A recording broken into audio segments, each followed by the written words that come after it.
Hello my dear চুলগুলো, আজকের ভিডিওতে আমরা শিখবো ফাইনাইট স্টেট মেশিন সম্বন্ধে। ফাইনাইট স্টেট মেশিন কি?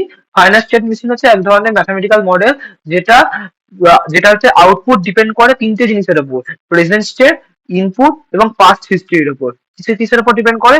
প্রেজেন্ট স্টেট, ইনপুট এবং পাস্ট হিস্ট্রি, এই তিনটের উপর আউটপুটটা ডিপেন্ড করে। এই ফাইনাইট স্টেট মেশিন দুটো টাইপসের হয়, একটাকে বলে মিলে মেশিন, একটাকে বলে মুরে মেশিন। মিলে মেশিন আর মুরে মেশিন, এই দুটো কি আমরা দেখে নিই। এই দুটো ডিফারেন্স ওদের পরীক্ষায় চলে আসে 5 নম্বরে। যে কোনো 5টা পয়েন্ট আমরা লিখতে পারি। মিলে মেশিন আর মুড়ে মেশিনের মধ্যে ডিফারেন্স কি?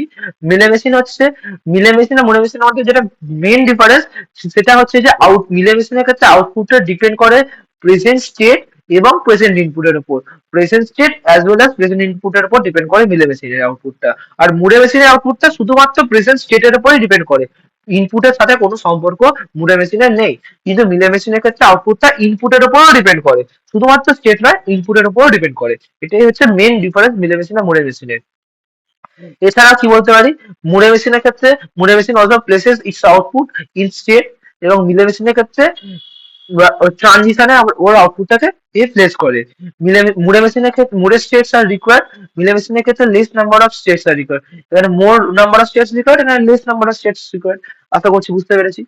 দে react slower to inputs, they react faster to inputs. যেহেতু এ ইনপুটের উপর ডিপেন্ডই করছে, সো এটা ইনপুটের উপর তাড়াতাড়ি রিয়াক্ট করে, এ দেরিতে রিয়াক্ট করে, কারণ এ তো জানছে না ইনপুটের উপর কি হচ্ছে। সো এটাই, এটা হচ্ছে ইজি টু ডিজাইন, এটা হচ্ছে ডিফিকাল্ট টু ডিজাইন। এই ধরনের কিছু পার্থক্য এর আছে মিলে মেশিন আর মুড়ে মেশিনে। এছাড়া কি পার্থক্য আছে?